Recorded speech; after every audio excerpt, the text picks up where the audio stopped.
dalam prioritas nasional yang ketiga.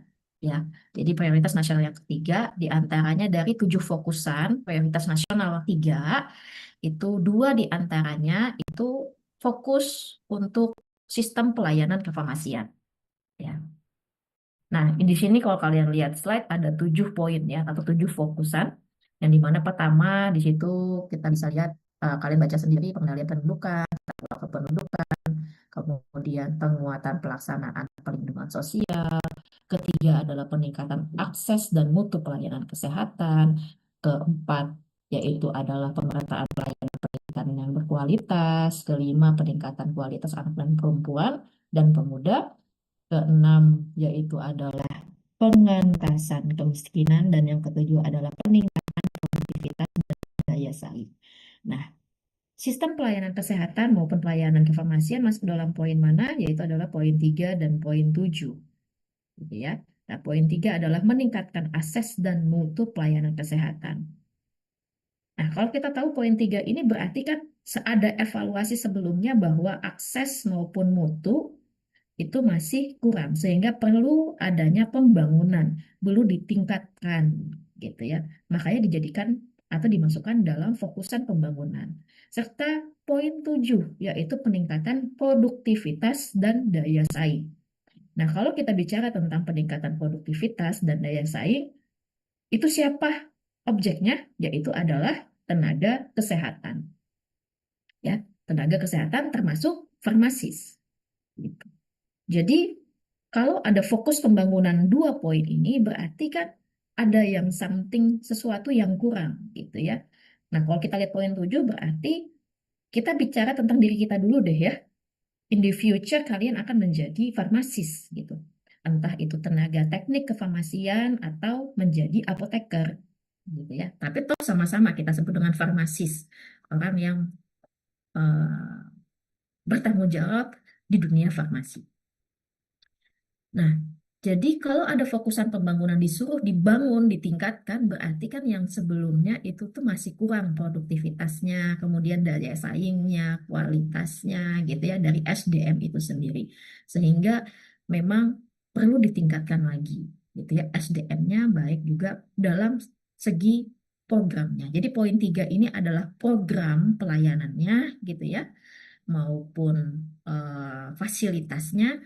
Yang ketujuh itu adalah SDM-nya atau dengan kata lain tenaga kesehatan ya di sini. Nah, kita fokus dulu ke poin 3 ya, akses. Kalau kalian ingat lagi apa yang saya bicarakan di hari Kamis, akses itu apa? Kemudahan akses. Jadi ternyata saya juga sudah membahas ya, di Indonesia itu masih akses terhadap fasilitas kesehatan itu masih tidak merata. Nah, contohnya apa? Contohnya akses orang yang tinggal di kota itu akan lebih mudah mengakses fasilitas kesehatan dibandingkan dengan orang yang tinggal di desa, gitu. Ya, aksesnya masih kurang. Ya, nah itu.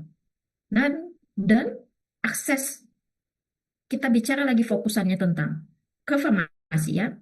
Jadi bukan hanya akses fasilitas saja, tapi juga akses terhadap obat. Maksudnya terhadap obat ini apa? Akses mendapatkan obat, gitu ya. Akses mendapatkan obat. Nah, untuk meningkatkan akses mendapatkan obat, kita juga perlu namanya atau tidak bisa kita lepas dari namanya pelayanan kefarmasian, gitu ya, dari pelayanan kefarmasian. Pekan lalu, sorry, Kamis lalu pun sudah saya jelaskan, gitu ya, pelayanan kefarmasian itu di dalam ke bidang sistem kesehatan itu ada poin-poin tertentu, gitu ya, mulai dari distribusi, mulai dari awal sampai akhirnya ke regulasi, gitu. Nah, di sini saya jelaskan lagi, jadi ada 6 poin utama pelayanan kesehatan, sorry, ada 6 poin pelayanan kefarmasian dalam sistem kesehatan nasional. Yang pertama yaitu adalah pemilihan dulu, jadi manajerial lah, ya, pemilihan, seleksi obat, gitu ya. Nah, ini kita saya juga membahas tentang Fornas atau Formularium Nasional. Ya, jadi dalam pelayanan kefarmasian pun, untuk sistem kesehatan pun, eh, pelayanan kefarmasian itu juga membuat yang namanya standar penggunaan obat yang kita sebut dengan Formularium Nasional.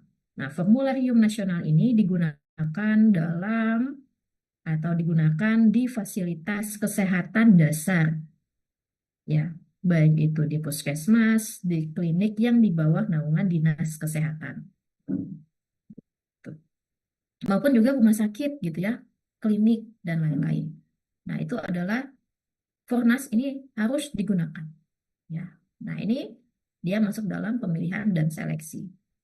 Jadi harus dibuat dulu formularium nasional itu kan tidak tidak copy paste guideline dari negara lain gitu ya. Tapi ini adalah dibuat, disusun oleh negara itu sendiri, terutama negara Indonesia. Makanya kita sebut dengan formularium nasional yang digunakan secara nasional, secara general. Semua harus digunakan secara nasional, terstandar. Ya. Kemudian yang kedua yaitu adalah perencanaan dan pembiayaan. Nah, tentu di sini adalah direncanakan dulu setelah dilakukan pemilihan dan seleksi sesuai dengan Fornas gitu ya, yang sudah dibuat oleh Kementerian Kesehatan, lalulah direncanakan. Ya, rencanakan berapa banyak, kemudian biayanya yang dikeluarkan berapa banyak. Nah, kemudian poin yang ketiga itu adalah pengadaan. Ini kalau misalnya poin 1, 2, 3 ini sampai sama ya dengan pelayanan kefarmasian manajerial ya. Kalau kalian baca di Permenkes, kita sudah bahas sebelumnya di semester yang lalu gitu. Pelayanan farmasi klinik gitu ya. Dan tentu pelayanan kefarmasian bukan hanya farmasi klinik saja, tapi juga pengelolaan dan kesediaan obat dan bahan alkes dan bahan habis pakai gitu ya. Dan poin 1, poin 2, dan poin 3 ini nih hampir sama dengan sistem manajerial itu. Nah, kembali ke sini, pengadaan. Nah, ini kan pengadaan, ini kalau bicara tentang sistem kesehatan nasional, itu pengadaannya itu tuh skala besar, ya, skala besar. Jadi, agak sedikit berbeda kalau misalnya kita bicara tentang di apotik, di puskesmas, di rumah sakit tentang pengadaan. Nah, ini dalam skala besar secara nasional, pengadaannya pun juga masih dilakukan, tetap dilakukan, tapi dengan cara adalah dengan menggunakan e-purchasing atau e-katalog. Ya, jadi kalau bicara tentang I, E, gitu ya, itu adalah elektronik. Nah, itu. Nah, ini juga salah satu pembaharuan pengadaan dalam pada zaman COVID tadi, gitu ya, menggunakan e-katalog. Sebelumnya, sebelum COVID menggunakan apa? Sebelum e-katalog, gitu ya. Memang sudah mulai pengembangan elektronik, gitu ya, pada saat sebelum COVID. Tapi masih dipilih dengan sebutan tender. Kalau mungkin kalian tahu, tender itu salah satu eh, apa ya, kegiatan pihak pertama dan maupun pihak kedua gitu untuk ini. Sehingga pihak pertama ini bisa eh,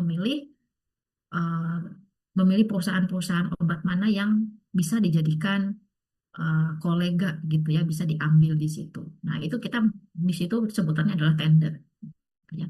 Tapi di sini uh, sudah mengikuti teknologi yang namanya kita sebut dengan e-purchasing, jadi e-katalog. Dengan memilih maupun melakukan pengadaan itu berdasarkan atau dipilih dalam e-katalog, elektronik katalog. Jadi tinggal tinggal pilih saja dengan perusahaan-perusahaan yang mana, kemudian tinggal di deal, difiksasi gitu ya. Dan pengadaan ini pun selain juga seperti itu harus sesuai dengan peraturan pemerintah, ya, seharusnya dari pemerintah. Nah, itu. Kemudian yaitu yang keempat, produksi.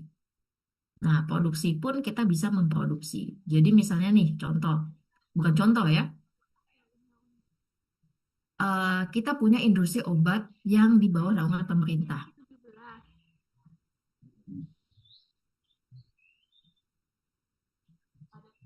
Ada yang mau bicara selain saya? Oke, saya stop dulu.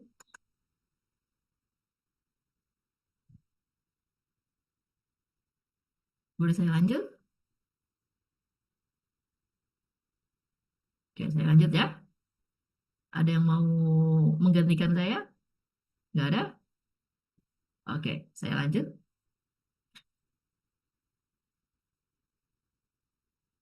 Kita punya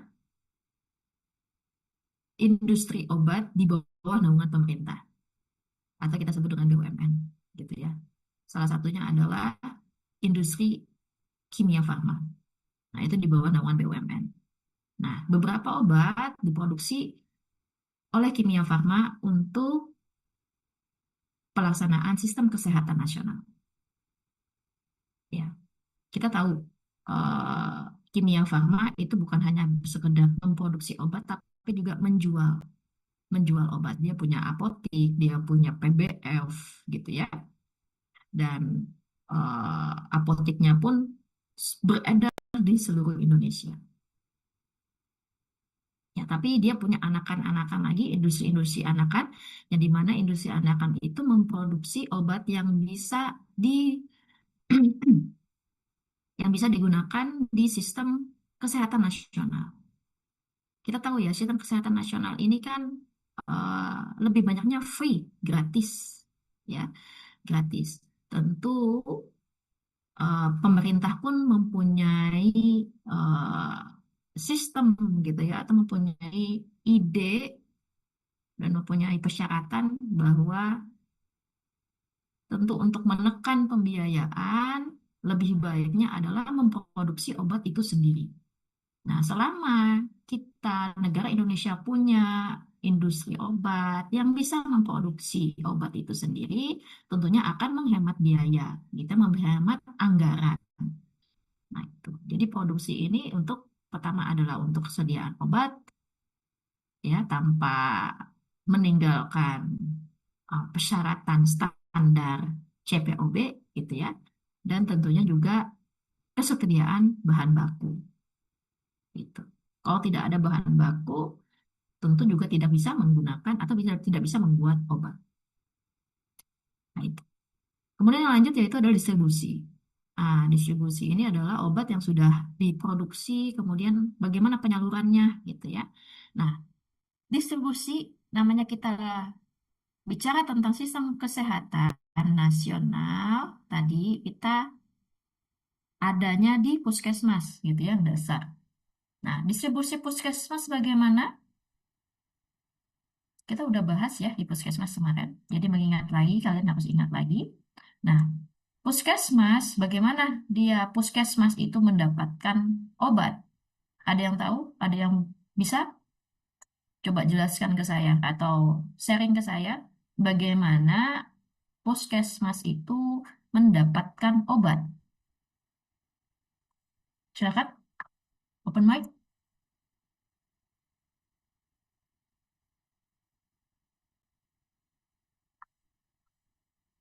Atau mau saya tunjuk?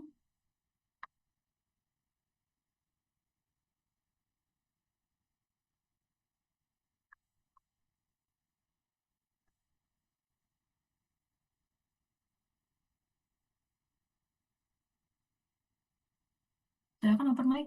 Bagaimana puskesmas mendapatkan obat?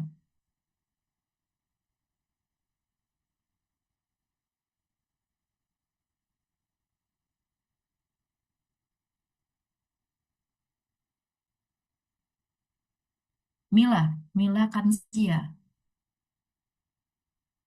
Baik, Ibu, saya izin menjawab pertama kali itu Puskesmas itu mendapatkan obat melalui proses perencanaan kebutuhan yang diajukan oleh Dinas Kesehatan di kabupaten atau kota di puskesmas tersebut. Itu Mhm. tuh menggunakan laporan pemakaian dan lembar permintaan obat, Oke. kemudian fotokopi dari instalasi farmasi kabupaten atau kota di mana puskesmas tersebut berada, lalu melalui pembelian langsung dari sistem e-katalog atau tendering di bawah pengawasan dinas kesehatan. Jadi kesimpulan puskesmas itu mendapatkan obat dari mereka mengajukan dulu ke dinas kesehatan kabupaten atau kota puskesmas tersebut.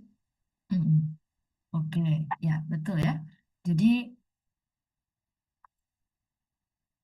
benar apa kata Mila ya pada saat Mila baca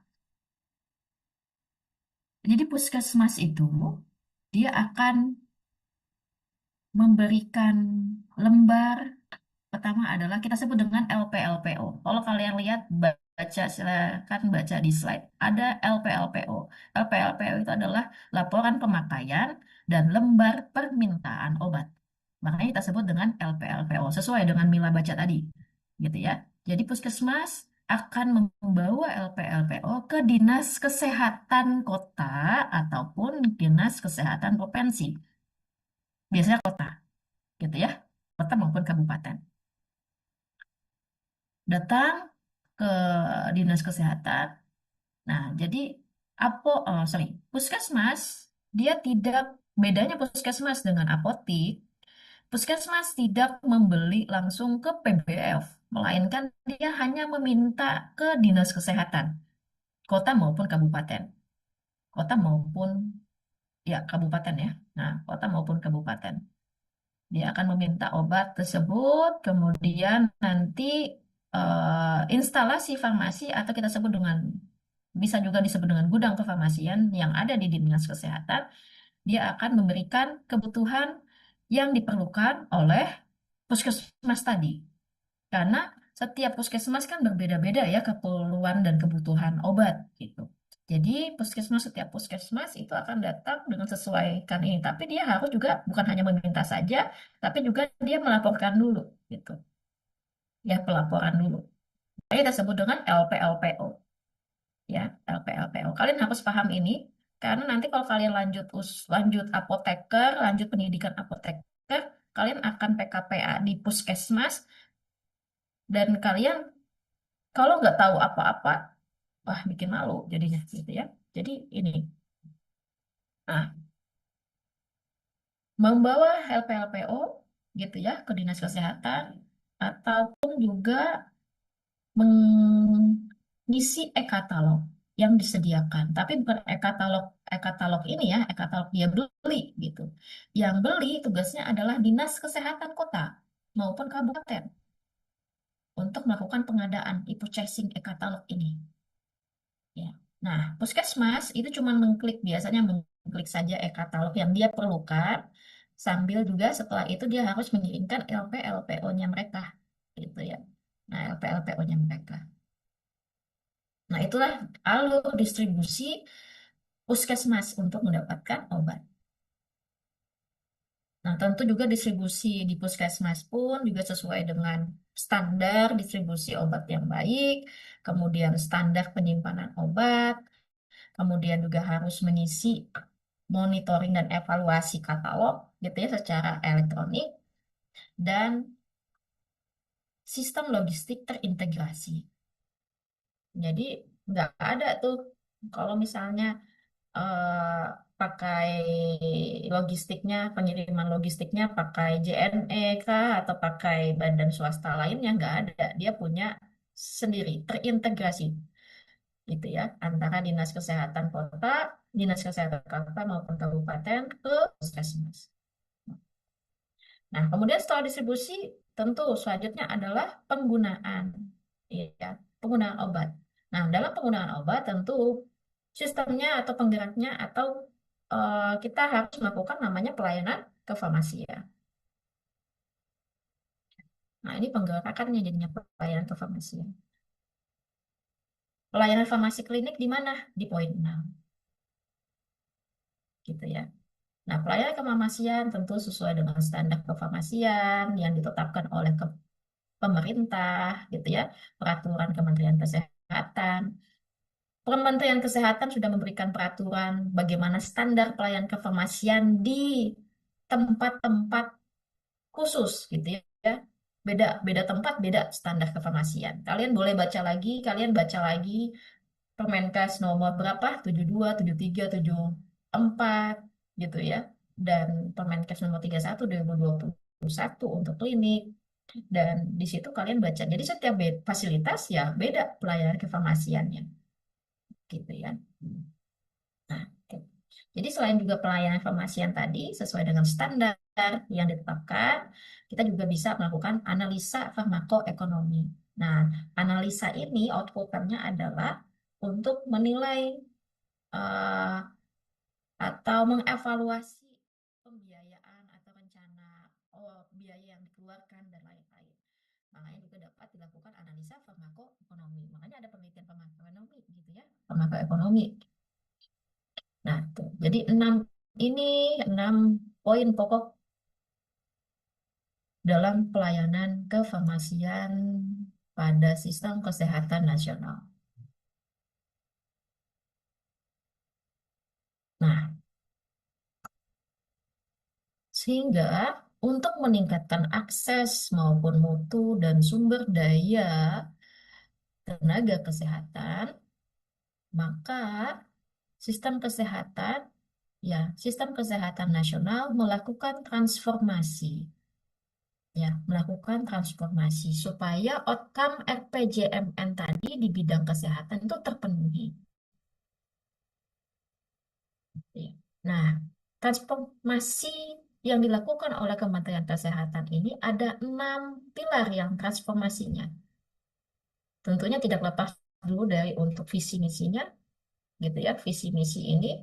Visi misinya adalah visi sejalan dengan keinginan dari Presiden, tentunya di periode yang lalu ya, sebelum Pak Jokowi, setelah, pada saat zaman Pak Jokowi, yang dimana di sini visinya adalah untuk mewujudkan masyarakat yang sehat, produktif, dan mandiri, serta berkeadilan.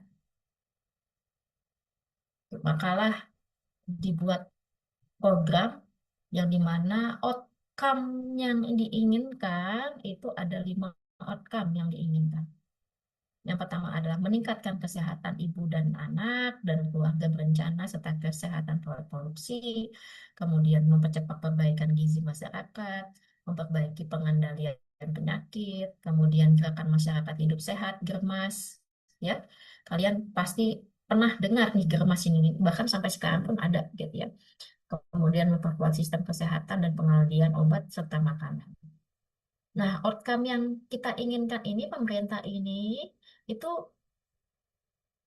tidak lepas dan tidak boleh lepas dari 6 pilar ini. Ya, dari 6 pilar ini. Ya, apa 6 pilarnya? Yaitu adalah, kalian bisa baca di slide, yang pertama yaitu adalah transformasi layanan primer, yang meliputi edukasi penduduk, pencegahan primer, pencegahan sekunder, dan meningkatkan kapasitas dan kapabilitas layanan primer. Itu adalah transformasi layanan primer.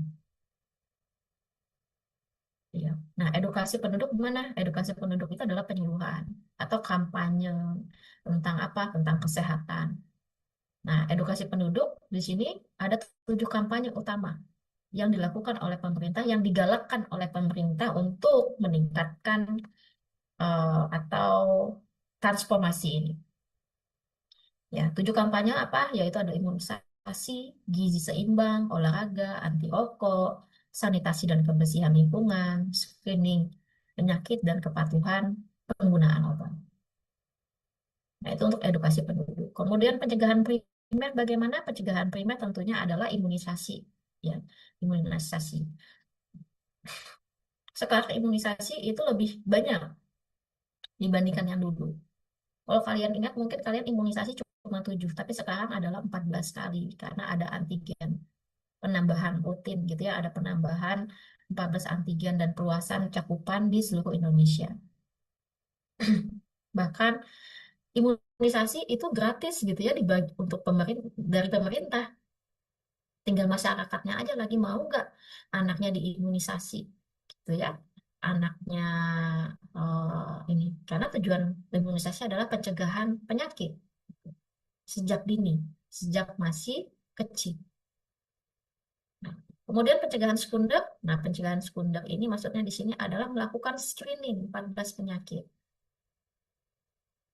Ya, pengecekan, screening 14 penyakit yang tertinggi penyebab kematian. Kemudian screening stunting, ya. Kemudian peningkatan kesehatan untuk ibu dan anak. Nah, kemudian untuk meningkatkan kapasitas maupun kapabilitas pelayanan primer, tentunya pemerintah itu membangun puskesmas atau menambahkan fasilitas puskesmas di berbagai kecamatan. Nah, di tahun 2020 sampai 2024 telah dibangun 171 kecamatan. Kemudian menambahkan obat esensial atau menambahkan obat baru di formularium nasional sebanyak 40 serta pemenuhan SDM. Ya. Nah, pemenuhan SDM ini nih, kita bisa lihat banyak universitas-universitas yang membuka eh, fakultas maupun prodi itu untuk menghasilkan sumber daya manusia atau sumber daya kesehatan, gitu ya. Nah, jadi ini adalah memang eh, keinginan pemerintah dan proses untuk mengembangkan, meningkatkan poin 3 dan poin 7 tadi, ya. Kemudian kategori yang kedua yaitu adalah transformasi layanan rujukan. Ya, nah, dalam transformasi layanan rujukan ini tujuannya adalah untuk meningkatkan akses dan mutu layanan baik itu sekunder maupun primer. Primer ini tersier maksud saya. Kalau primer fasilitas kesehatannya di mana? Tadi di puskesmas. Nah, kalau untuk rujukannya kan bisa pelayanan sekunder, klinik yang spesialis, rumah sakit tipe B, C maupun A, gitu ya. Kemudian eh, kategori yang ketiga yaitu adalah transformasi sistem ketahanan kesehatan, ya di mana di sini meningkatkan ketahanan sektor farmasi maupun alat kesehatan, ya, yang di mana di sini pemerintah menggalakkan bahwa industri obat bisa mampu membuat vaksin sendiri, gitu ya, memproduksi obat penyakit yang tertinggi, gitu ya, dan membuat alat kesehatan sendiri dan diproduksi dalam negeri dan digunakan pun dalam negeri. Nah, itu adalah upaya untuk meningkatkan ketahanan sektor farmasi dan alat kesehatan. Kemudian yang kedua yaitu adalah memperkuat ketahanan tanggap darurat. Jadi kalau misalnya ada sewaktu-waktu ada bencana gitu ya, kita di sini kan Indonesia ini luas dan kita juga rentan terhadap bencana. Bencana apa? Seperti banjir, gempa, eh, yang dari laut, tsunami, dan lain-lain. Nah, sehingga perlulah juga memperkuat ketahanan tanggap darurat tersebut. Ya. Nah, kemudian transformasi atau kategori yang keempat yaitu adalah dalam sistem pembiayaan kesehatan. Nah, kalau bicara tentang pembiayaan kesehatan, itu regulasinya ada 3 tujuan. Yang pertama yaitu adalah tersedia, kemudian cukup, dan berkelanjutan.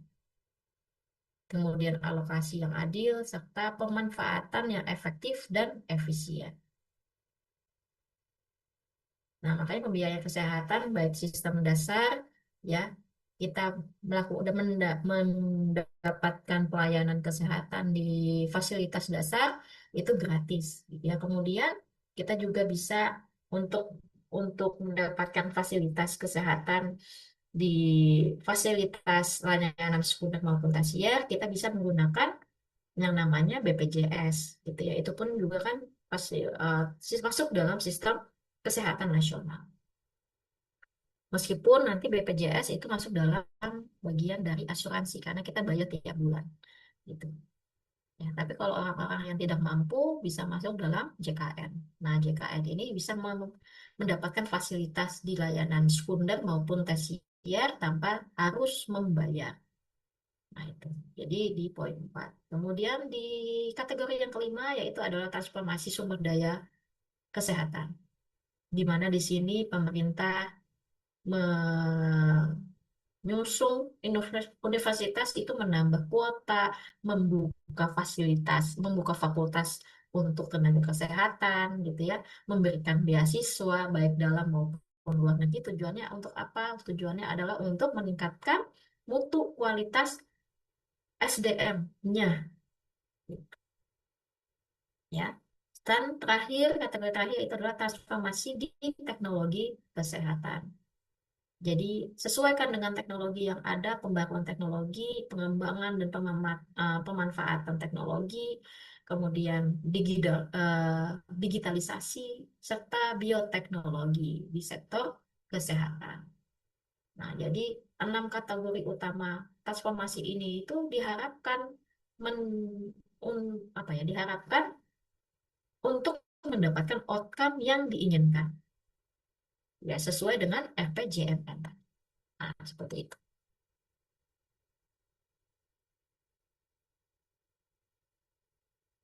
Jadi ini tadi ya, jadi ada 6 agility dalam sistem pelayanan kefarmasian. Pertama yaitu adalah membuat imunisasi, ya, membuat imunisasi. Kemudian setelah ada kita lakukan atau kita gerakan imunisasi rutin tersebut 14 jenis vaksin, kemudian pembuatan suplemen maupun pemberian suplemen pada ibu hamil maupun anak untuk mengatasi stunting, kemudian penambahan 40 obat esensial gitu ya di daftar obat, kemudian pelayanan obat dalam 7 penyakit, kemudian usaha kesehatan, upaya kesehatan promotif preventif melalui pelayanan farmasi, serta yang terbaru yaitu adalah telefarmasi untuk memperluas jangkauan pelayanan apoteker. Jadi agility ini yang pembaharuan pada zaman tahun 2022 ini hingga sekarang digunakan. Gitu. Terutama telefarmasi ya. Telefarmasi ini nih eh, kita memanfaatkan teknologi dan juga mengikuti kondisi lingkungan gitu ya. Karena pada zaman 2022 itu masih dalam COVID yang dimana kita harus di stand, long distance gitu ya. Tidak boleh tatap muka, keterbatasan tatap muka, sehingga perlulah dibuat digitalisasi yang dimana tetap produktif, tapi tanpa harus eh, tanpa harus face to face gitu ya. Caranya adalah membuat telefarmasi. Jadi, nah, tetap pelayanan farmasis ada ke pasien dan pasien pun juga merasakan pelayanan kefarmasian gitu ya meskipun tanpa tatap muka. Nah, seperti itu. Jadi ada 6 agility-nya yang bisa atau yang dibuat dan dilakukan dalam pelayanan kefarmasian di sistem kesehatan Republik Indonesia. Nah, kalau kita bicara tentang pelayanan atau pekerjaan kefarmasian, kita sudah tahu lah ya. Tadi sudah saya bilang, kalian juga sudah saya berikan materinya gitu ya. Di semester yang lalu saya ingat jelas kita bahas tentang pelayanan atau standar pelayanan kefarmasian, baik itu di fasilitas manapun. Ini sudah lihat kalau kalian baca di slide saya yang ini, gitu ya. Jadi tentu pelayanan kefarmasian itu ada 4 pilar yang harus kita eh, lakukan gitu ya. Jadi pelayanan kefarmasian harus legal. Kalau kalian tidak legal, seperti ini, seperti kalian. Kalian adalah mahasiswa farmasi, mahasiswa. Boleh nggak kalian melakukan pelayanan kefarmasian? Ayo, jawab pertanyaan saya. Boleh nggak? Kalian mahasiswa farmasi, tapi boleh nggak kalian melakukan pelayanan kefarmasian pada saat kalian berstatus mahasiswa?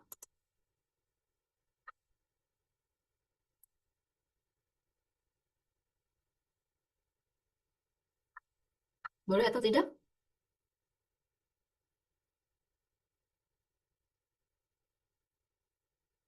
Halo, halo?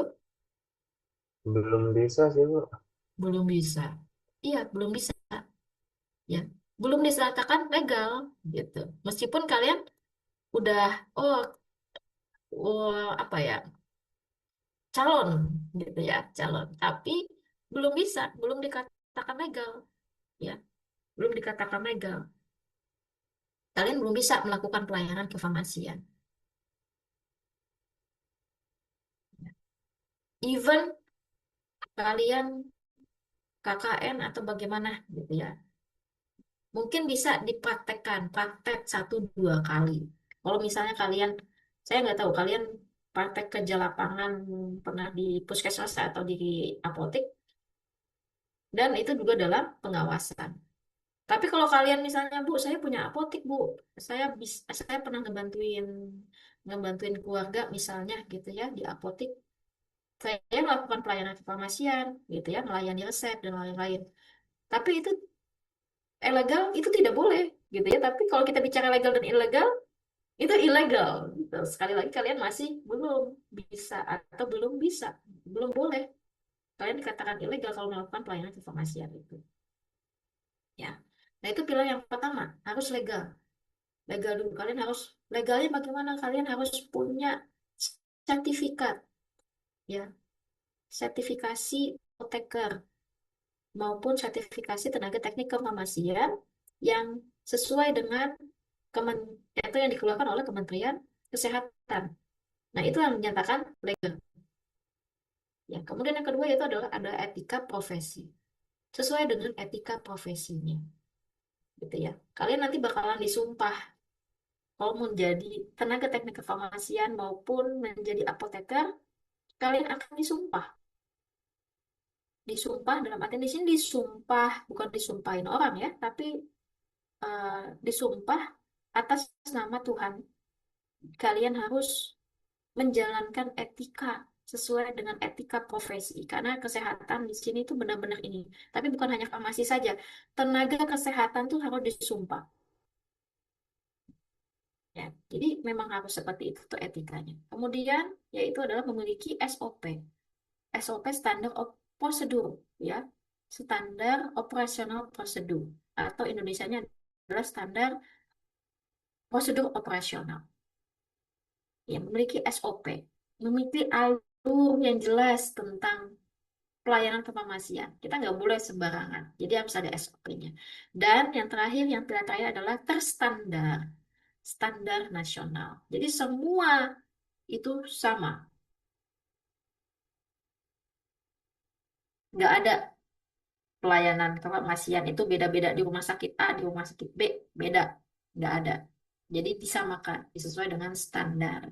Makanya pemerintah membuat peraturan tentang standar pelayanan kefarmasian supaya sama. Gitu. Supaya rata, masyarakat mendapatkan hak yang sama. Ya, haknya apa? Haknya mendapatkan jasa kita, jasa pelayanan kita. Ya.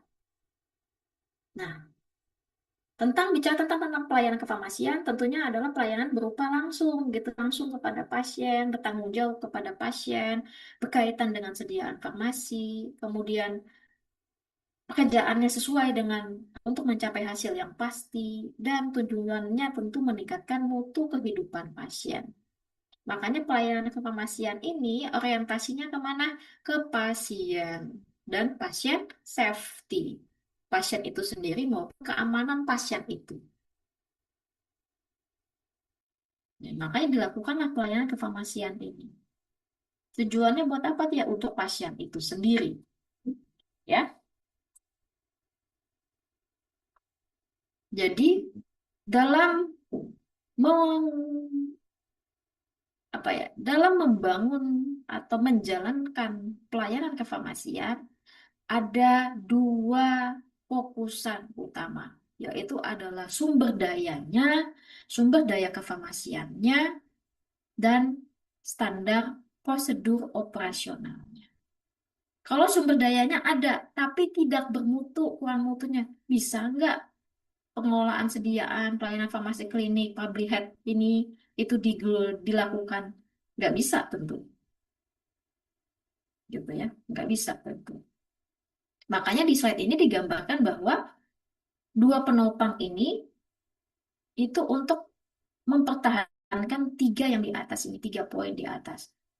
Kalau misalnya jomplang, ya, tentu tiga yang di atas ini akan jatuh ke bawah, gitu ya, tidak bisa dilakukan, bisa tidak dilaksanakan. Nah, karena dua penopang ini itu yang sangat penting, sehingga perlulah adanya monitoring dan evaluasi dari sumber dayanya kita, standar prosedurnya sudah baik atau belum, gitu ya. Nah, itu. Kalau kita standar prosedur operasional itu bicaranya tentang di awal, gitu ya. Yang yang ngebuat standar prosedur ini udah bagus atau belum, gitu ya. Ideal atau tidak, gitu. Nah, biasanya, bukan biasanya ya, selalunya standar prosedur itu dibuat seideal mungkin, seperfect mungkin. Tapi SDM-nya nih, ya SDM ini nih, SDM itu beda-beda, gitu ya. Setiap SDM itu beda-beda. Bisa nggak menjalankan SOP yang sudah dibuat ini? Makanya perlu pengendalian mutu, monitoring dan evaluasi, dan pengendalian mutu. Karena mutu ini penting sekali untuk menjalankan kegiatan pelayanan kefarmasian. Kalian adalah calon-calon sumber daya kefarmasian. Ya, harapan saya ya kalian gitu ya. Kalau di zaman saya mungkin ya masih kayak gini yang kalian rasakan gitu ya. Saya nggak bisa pungkiri gitu. Nah, saya pun kalau udah fokus di akademik, saya sebagai apoteker pun saya nggak menjalankan. Contohnya saya sekarang hampir 5 tahun sudah nggak tidak melakukan pelayanan kefarmasian gitu ya. Melakukan tidak melakukan pelayanan kefarmasian. Padahal saya masih ada sertifikasi apoteker. Tapi karena fokus di akademik, fokus ngajarin kalian, fokus juga belajar, saya belajar gitu ya. Kalau misalnya nanti selanjutnya saya turun lagi ke lapangan untuk melakukan pelayanan kefarmasian, mungkin saya harus punya punya effort lebih lagi gitu karena harus belajar lagi gitu karena udah lama stop gitu. Tapi kalau kalian kan fresh gitu ya, masih fresh, masih bisa belajar lebih, masih bisa lebih baik lagi gitu ya dengan untuk mutunya gitu. Makanya kalian harus mengupgrade diri kalian sendiri. Jadi belajar itu bukan hanya sekedar mendengarkan apa yang dosen bicarakan seperti ini. Saya juga nggak pasti 41 orang ini bisa mendengarkan suara saya atau enggak, mendengarkan apa yang saya ceritakan ini atau tidak gitu ya. Mungkin didengarkan, habis itu keluar gitu. Nah, tinggal kalian aja lagi. Kalian mau nggak menjadi nanti di masa depan menjadi sumber daya kefarmasian yang baik dengan mutu yang baik, mutu yang lebih baik daripada SDM yang sudah sudah gitu, yang sudah ada sebelumnya. Begitu, ya. Jadi inilah tanggung jawab kita sebagai farmasis. Ya, tanggung jawab kita sebagai farmasis untuk menopang ini. Tujuannya adalah untuk pasien itu sendiri. Oke. Nah, kemudian lanjut adalah kita bicara tentang lanjutan, yaitu adalah teknologi tadi. Teknologi ya. Jadi memang teknologi di sini digalakan, gitu ya, digalakan teknologi, terutama teknologi digitalisasi, ya, digitalisasi. Nah, sebelum COVID itu sudah dilakukan pengembangan di bidang teknologi. Gitu ya, tujuannya apa? Tujuannya adalah untuk meningkatkan mutu, menurunkan biaya, memudahkan penggunaan gitu ya dengan berbasis teknologi. Jadi sudah ada di kriteria-kriteria tertentu itu sudah dilakukan atau menggunakan teknologi-teknologi terbaru. Contohnya misalnya di bagian manajemen farmasi. Nah, dalam penerimaan obat maupun distribusi pengelolaan stok itu sudah ada atau bekerja dengan teknologi yang sudah ada gitu ya, di bagian supply chain atau di bagian pelaporan. Sekarang pelaporan nggak tulis tangan lagi, diketik atau di print out, tapi sudah dilakukan secara elektronik gitu ya pelaporan. Nah, itu kan juga mengikuti teknologi yang sudah ada gitu, pembaruan teknologi. Kemudian di bidang farmasi klinik, ya resep sudah mulai ada e-resep gitu ya. Prescribing, dispensing pun cuman dilihat dari layar monitor gitu ya. Dokter akan mengirimkan langsung di komputernya langsung ke bagian farmasis sehingga farmasis langsung eh, mendispensing gitu ya, tanpa perlu lagi pasien bawa pergi ke apotek atau pergi tempat farmasis untuk membawa resep ya, membawa resep untuk kasih, kemudian tunggu dan lain-lain. Jadi tinggal eh, tinggal menghubungkan aja nih internet dengan teknologi gitu ya, aplikasi, dokter mengetik resep untuk pasien, kemudian langsung terkirim ke atau langsung terbaca di tempat farmasisnya untuk penyiapan obat. Jadi pasien ya cuma tinggal setelah selesai ke dokter ya sudah tinggal duduk aja lagi tempat tunggu obat gitu ya. Nah, itu juga sudah dilakukan. Kemudian ada informasi, kemudian pengantaran obat. Jadi pasien bisa pulang gitu ya karena ada pengantaran obat. Atau bahkan di zaman COVID, pasien cuma nunggu di rumah gitu ya. Dia mengeluhnya juga di sistem atau di aplikasi gitu ya dengan dokter, kemudian eh,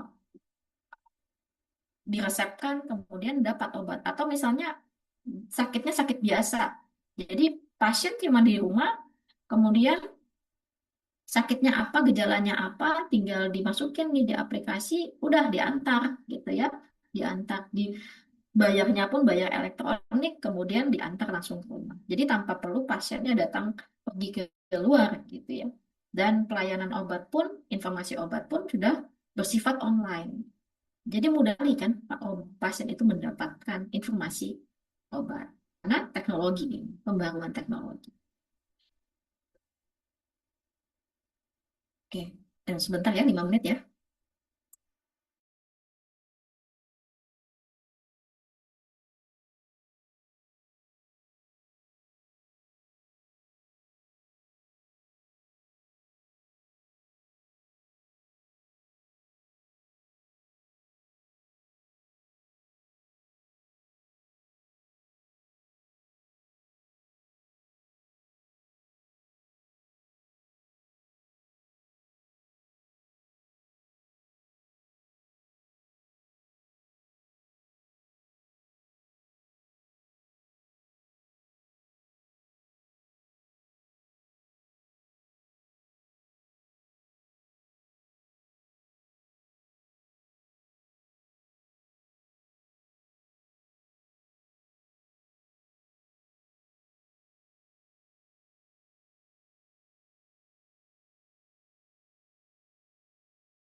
Oke, lanjut ya.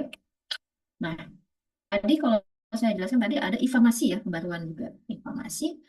Nah, informasi di sini diatur ya, diatur untuk memudahkan. Pertama adalah untuk digunakan sesuai atau sesuai dengan teknologi yang sudah ada. Jadi ada elektronik farmasi kita sebutnya ya. Dan tujuannya di sini adalah untuk meningkatkan yang namanya aksesabilitas gitu ya. Meningkatkan akses. Jadi masyarakat itu hanya modal internet gitu ya, tanpa harus datang juga sudah merasakan pelayanan kefarmasian dengan program e-farmasi. Gitu. Kemudian keterjangkauan, kemudian tentu tidak lepas juga dari kualitas pengelolaan dan pelayanan kefarmasian. Nah, kemudian yang selanjutnya yaitu adalah memberikan kemudahan tentunya. Ya, kemudahan dalam pengelolaan maupun pelayanan kefarmasian dengan berbasis teknologi informasi.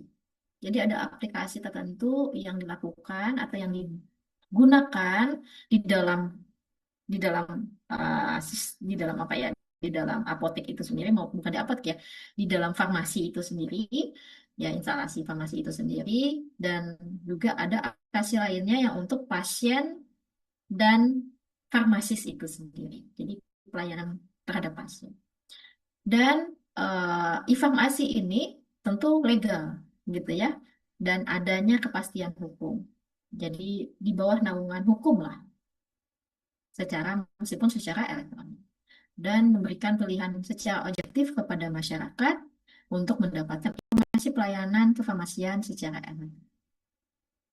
Ya, jadi masyarakat pun juga bisa memilih gitu ya. Eh, Sama kayak seperti pasien memilih obat. Oke. Tapi secara elektronik. Jadi kan nggak secara face to face gitu ya, datang langsung ke sana gitu ya. Ini hanya secara elektronik.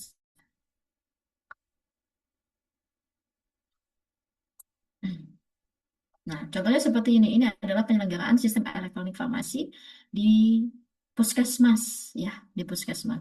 Mungkin kalau kalian sudah merasa pernah pernah datang ke puskesmas di akhir-akhir ini, gitu ya, kita tidak perlu lagi, masyarakat tidak perlu lagi membawa lembar resep, karena dokter di ruang dokter pada saat kita masuk ke dokter, konsul ke dokter, dokter di situ menyediakan eh, tersedia di meja dokter adalah komputer, dan di situ dokter akan menuliskan resep, diagnosanya di situ, menuliskan resep yang dimana di sini kita berupa sebutannya adalah resep elektronik gitu ya, dan resep elektronik ini akan langsung tersampaikan di eh, ruang farmasi gitu ya, ruang farmasi.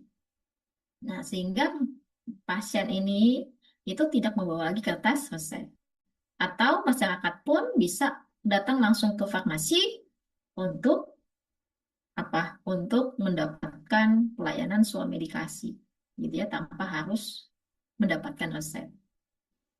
Nah, melakukan pelayanan swamedikasi pun, melakukan proses swamedikasi pun, masyarakat sekarang itu pun tidak perlu lagi datang juga. Mau datang ke farmasi silahkan, kalau mau menggunakan aplikasi pun juga silahkan. Jadi disediakan nih gitu ya, disediakan untuk pelayanan swamedikasi atau OTC gitu ya, membeli obat, suplemen, tidak perlu lagi datang ke apotek gitu ya, atau tidak perlu lagi datang ke tempat penjualan obat, hanya perlu dilakukan atau mengisian menggunakan aplikasi. Setelah ada permintaan, ada resep masuk, tentu apa farmasi menyiapkan obat sesuai dengan resep, gitu ya, menyesuaikan dengan aplikasi. Kemudian apotek tersebut juga atau tempat farmasi itu tentu juga memberikan informasi obat secara tertulis, gitu ya, dan bisa juga melakukan penghantaran langsung, ya, maupun juga dapat bekerja sama kepada pihak yang ketiga, jasa pengiriman. Itu boleh juga. Jadi mudah sekarang gitu ya, dengan teknologi yang sudah ada, memudahkan mobility lah, memudahkan mobilitas gitu ya. Sama kalian contohnya misalnya, kalian nggak perlu lagi datang ke mall, tinggal beli di Shopee gitu ya. Nggak perlu lagi beli makanan di warung atau di restoran, tinggal pesan Grab atau Gojek atau apapun gitu ya, sudah mudah sekarang gitu. Tapi itu kan pilihan. Mau menggunakan kemudahan mobilitas yang mudah, menggunakan aplikasi. Tapi kalau misalnya mau juga mendapatkan pelayanan langsung, ya datang langsung ke tempat tersebut. Yang penting kita punya pilihan gitu ya. Jadi teknologi itu tuh memudahkan kita gitu. Ya, akses memudahkan akses dan mobilisasi tentunya. Seperti itu. Nah, ini contoh misalnya, ini bukan contoh ya, ini bagian dalam teknologi yang digunakan dalam fasilitas. Ya. Nah, kemudian teknologi yang lainnya yaitu adalah terciptanya tele, baik itu telehealth, telemedicine maupun telefarmasi. Nah, tele ini apa? Tele ini itu adalah pengganti face to face, gitu ya. Jadi pasien, masyarakat, ya pasien maupun masyarakat dapat apa ya, mendapatkan merasakan fasilitas dari program sistem kesehatan tanpa perlu face to face dan hanya lewat tele, gitu ya. Bisa bicara gitu ya dengan teknologi yang sudah ada via telepon, via handphone, via WhatsApp, tele, gitu ya. Nah, jadi ada tiga bagian, health, medicine, and pharmacy. Telehealth maksudnya di sini bagaimana menggunakan teknologi yang lebih luas untuk masyarakat yang untuk apa? Masyarakat yang sehat gitu ya. Untuk pelayanan kesehatan yang bersifat promotif maupun preventif ya, promosi maupun pencegahan penyakit. Ya, seperti misalnya penyuluhan atau misalnya konsultasi tentang kesehatan makanan, nutrisi, dan lain-lain, itu masuk dalam telehealth. Kemudian telemedicine, nah telemedicine di sini adalah untuk ke pasien. Jadi pasien itu kan orang yang sudah sakit ya, orang yang sakit. Nah, di sini telemedicine pelayanan medis jarak jauh. Misalnya konsultasi dokter via online saja maupun juga kunjungan virtual. Nah, ini digalakkan nih telemedicine. Bahkan sampai sekarang pun ada nih aplikasi ya. Kalau kalian pernah dengar Halodoc atau mungkin kalian sudah merasakan aplikasi Halodoc itu bagaimana gitu ya. Kita tinggal ketik ya, kita konsultasi, kemudian ada dokternya di situ yang akan adminnya pun itu seorang dokter yang akan menjawab nantinya pertanyaan kita seputar dengan pertanyaan kita berupa apa ya, diagnosa dan lain-lain gitu ya. Oh, sakit ini keluhannya, menjawab keluhan lah, menjawab keluhan. Nah, itu. Dan ini kan jalan sampai sekarang gitu ya. Nah, sama seperti ini. Kemudian telefarmasi pun juga sama. Ya, konsultasi online sama apoteker, bagaimana cara penggunaan obat dan lain-lain. Gitu ya. Meskipun kalau kita compare, kita bandingkan telemedicine maupun telefarmasi tentang penggunaannya, kita hanya tentang terkenalnya, gitu ya. Kita terkenalnya itu yang telemedicine aja, dokter gitu. Mana ada nggak halo apoteker atau halo farmasi, gitu ya. Data seterkenal Halodoc gitu ya. Nah, itu juga sebagai tantangan juga. Apakah SDM-nya kah atau teknologinya kah, gitu ya? Atau marketingnya? Kita nggak tahu. Ya, kalau kita compare seperti itu. Ya, tapi tele ini sangat sangat bermanfaat sekali, gitu ya. Dengan teknologi yang berupa tele ini sangat bermanfaat sekali, apalagi di zaman COVID, ya. Di zaman COVID kemarin tuh sangat-sangat termanfaatkan adanya program tele ini. Oke. Nah, baik itu tadi diskusi konsultasi, tapi juga bisa masih merahasiakan sesuai dengan legalitas.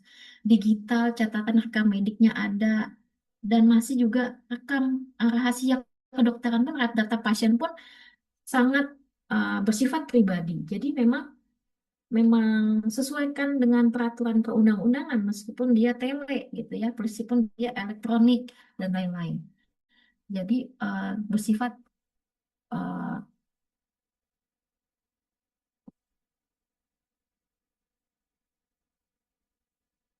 sebentar ya.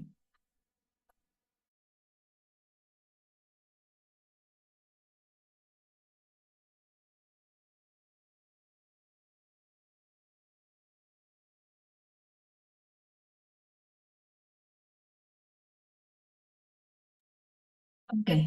Nah, ini jadi saya lanjutkan tele itu tuh sama dengan pelayanan pelayanan face to face gitu ya, rahasia data rekam medik pun ada dan masih terjaga gitu ya, meskipun bersifat elektronik. Nah, seperti itu.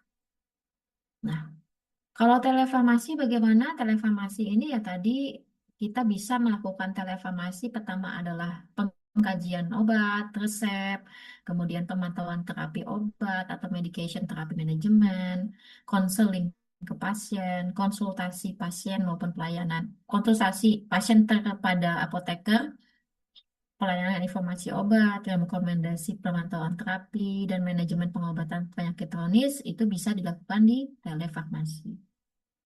Nah, itu di sini. Ya, jadi masuk dalam telefarmasi. Jadi pasiennya sudah diresepkan obat gitu ya. Kalau misalnya kalau hanya membeli obat itu bukan masuk bagian dari telefarmasi. Jadi ada aplikasi yang lain. Nah, ini bagian bagian telefarmasi ya. Nah, kemudian kita bicara tentang selanjutnya itu adalah implementasi. Implementasi ini harapannya ke depan gimana? Jadi RPJMN ini kan dibuat di tahun 2020. Tapi untuk 50 tahun ke depan bagaimana? Nah, inilah implementasinya. Nah, meskipun sekarang 2025, ternyata pada saat saya baca RPJMN ini masih belum bisa terrealisasi implementasinya gitu ya, 7.040-80% ini. Tapi sudah berjalan dan sudah lebih membaik.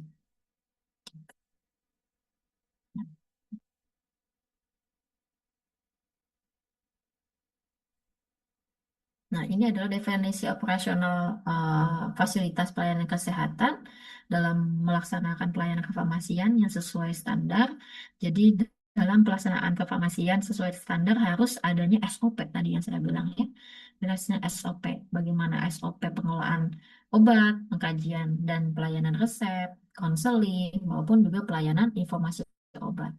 Kita tahulah SOP-nya pengelolaan obat itu bagaimana, karena sudah dituangkan juga di Permenkes, pengkajian dan pelayanan resep juga sama.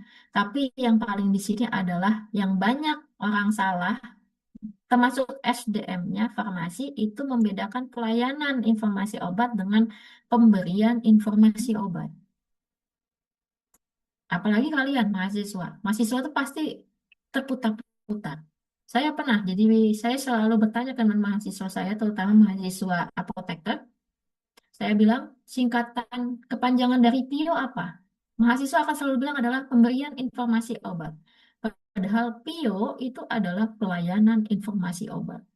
Jadi pelayanan informasi obat itu beda dengan pemberian informasi obat. Ya. Nah, pemberian informasi obat itu tuh masuk dalam bagian pelayanan informasi obat. Ya. Dan pemberian informasi obat itu bersifat wajib. Apalagi dalam pelayanan resep. Mungkin kalian udah merasakan kalau kalian sakit, datang ke dokter, kemudian kalian bawa resep, datang ke apotik, apotiknya, pihak apotiknya atau SDM-nya, pasti ada yang mungkin kalau punya pengalaman yang bagus, pihak apoteker maupun TTK-nya menjelaskan secara detail gitu ya, memberikan contoh yang baik ke kalian. Tapi ada juga pengalaman yang ya udah gitu ya, ini ada obat ini diminum 2 kali 1, ini diminum 3 kali 1, tanpa menjelaskan ini obat apa, ini obat apa, ini obat apa. Itu masih ada sampai sekarang ya, masih ada masih sampai sekarang. Beruntung kalau misalnya pasiennya tahu gitu ya, pasiennya kalian yang misalnya orang mahasiswa farmasi. Tapi kalau misalnya pasiennya nggak tahu apa-apa, maksudnya 2 kali 1 apa, 3 kali 1 apa, ini obat apa, atau bahkan pasiennya nggak bisa baca gitu, atau tuna netra lah atau apa, kan bagaimana ininya? Nah itu. Ya. Saya di sini menghandle juga. Ya, saya kebetulan juga di sini selain juga saya melakukan pendidikan, saya juga alhamdulillah dapat pengalaman bekerja di farmasi di sini dan di rumah sakit di universitas saya, sekolah di sini. Banyak loh di sini pasien yang tunawicara. Paham ya, dia nggak bisa bicara dan dia nggak bisa dengar. dia berobat.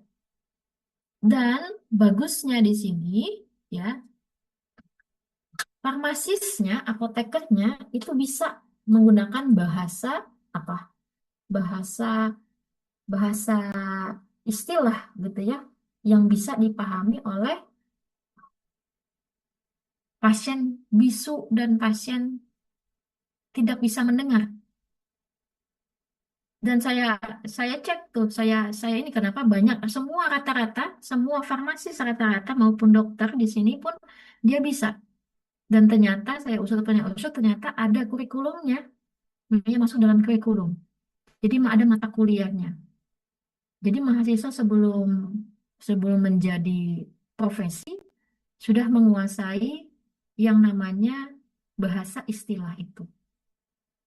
Jadi bisa berkomunikasi tanpa harus bicara. Ya. Nah, saya bandingkan dong dengan kita di Indonesia. Oh, ternyata memang saya pun saya lulusan Indonesia dan saya seorang seorang tenaga kesehatan Indonesia. Ternyata saya juga cukup ilmu gitu ya. Saya pun nggak pernah belajar gitu ya di kurikulum S1 maupun S2 saya yang saya yang saya ini, yang saya dapatkan di Indonesia, nggak ada kita kasih belajar itu gitu ya. Hanya kemauan kita sendiri aja gitu ya. Mungkin hanya orang-orang tertentu saja gitu, yang mungkin saudaranya maupun orang tuanya yang tidak bisa bicara gitu, sehingga belajarlah secara pribadi, secara personal gitu ya, bahasa istilah gitu.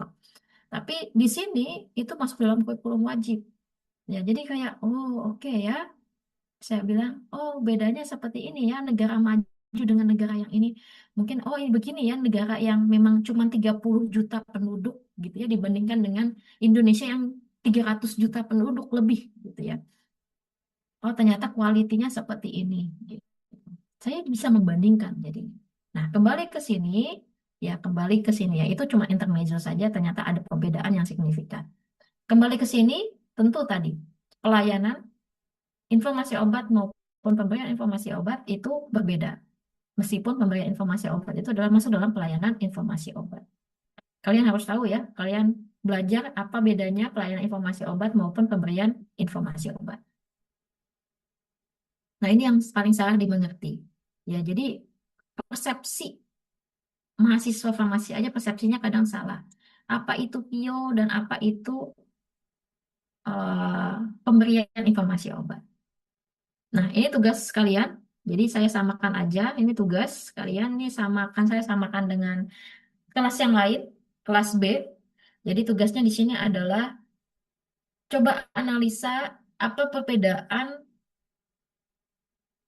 perbedaan pelayanan informasi obat dengan pemberian informasi obat. Ya, jadi jelaskan perbedaannya. Silakan tugasnya adalah diketik, kemudian ditampilkan referensinya, dan tidak boleh menggunakan teknologi AI. Ya, jadi setelah kalian mengumpulkan, saya akan mengecek apakah tulisan kalian, ketikan kalian itu terdeteksi AI atau tidak. Ya, jadi begitu kalian boleh diketik, tugasnya dikumpulkan dalam bentuk PDF dan dikumpulkan di hari Selasa pukul 11 maksimal. Nanti saya akan kasih link untuk pengumpulan untuk kelas A, dan batas maksimal itu hari Selasa pukul 11. Ya, hari Selasa pukul 11. Tugasnya apa? Tugasnya adalah menganalisa apa perbedaan dari pelayanan informasi obat dan pemberian informasi obat. Oke? Ada yang ditanyakan sama di sini?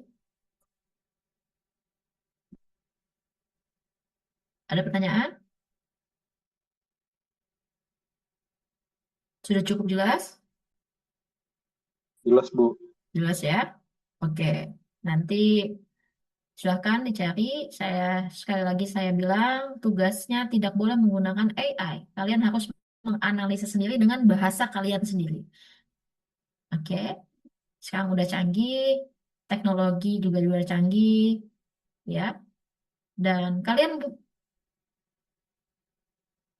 bisa menggunakan AI, tapi bukan untuk tugas yang ini, gitu ya.